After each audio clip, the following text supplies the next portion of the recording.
Hey everybody, Ed here with the Digital Digest, and today I wanted to share a quick update on my experience with the Microsoft Xbox One.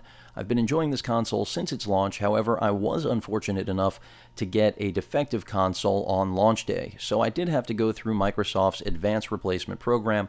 I'll be getting to that a little bit later. In terms of what problem I actually experienced, it was not the notorious disk eating drive problem that so many customers have had, but rather an HDMI pass-through issue. So for those of you who aren't aware, one of the big advancements or capabilities of the Xbox One is its HDMI pass-through, which will allow cable users to hook up their cable box and integrate their TV experience into their gaming experience. So bringing everything into one unit, Microsoft's real vision for Xbox since its inception. However, that was the area where my console unfortunately failed. So basically it started out with the TV signal dropping and eventually the screen flickering. So independent, despite whether or not I was actually using the pass-through feature or not, the console started to just have flashing across the display. Of course, I went through all of the necessary troubleshooting steps, swapped out HDMI cables, as well as tested this on other TVs. I did just about everything you could possibly do to make sure that user error was not an issue. Unfortunately, it was the console itself. So in comes Microsoft.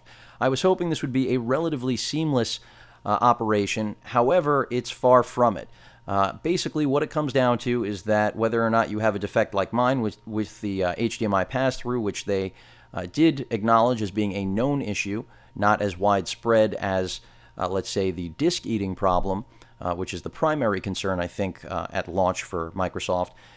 But, they basically told me that they're going to have to take a credit card, put a hold on that card for $499.99, and they won't charge the card unless I don't return the broken console within 14 days. Now, the logic here is totally asinine because, after all, why would I be holding on to a broken console? I'd understand charging or putting the hold on the card if the person didn't return the equipment and using it as a failsafe. The bad news is that Microsoft actually billed my card the day this replacement unit shipped.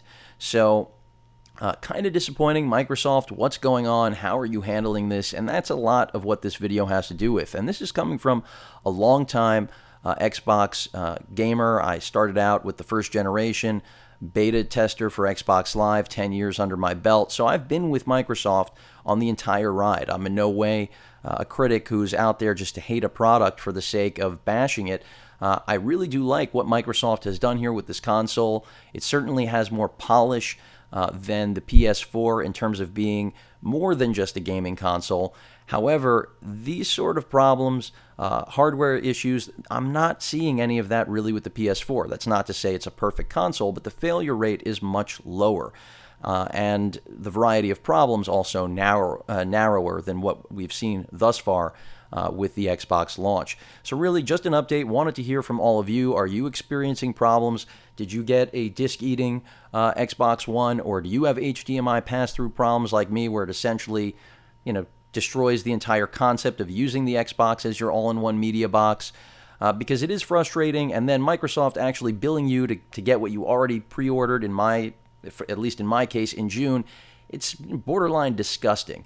I know that as a company, it's tough for them to deal with, but still really frustrating. And that's, again, coming from a customer like myself who's loyal to Microsoft. So I could only imagine that someone who was brand new, just coming over from being, maybe exclusive to PlayStation, that they would never want to touch a Microsoft product again. Then again, those of us who've been with Microsoft the whole way know that every launch has really gotten off with a problem on the hardware side, unfortunately, every time around. Not going to get into that history.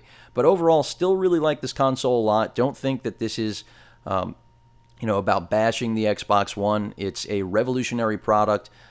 It's more than just a gaming console, in my opinion, but it certainly is in a beta phase, which I'll be getting into when I actually compare this to the PS4. But again, today's video is about quality control.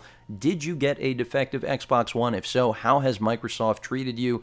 Did you go through what I did? Because getting billed twice for something is really less than ideal, especially when you're delivered a dud.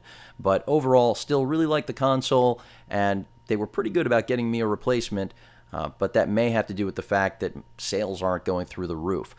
Either way, not trying to make predictions, but chime in the comments. Any questions or comments, please feel free to post them. And of course, as usual, please feel free to subscribe.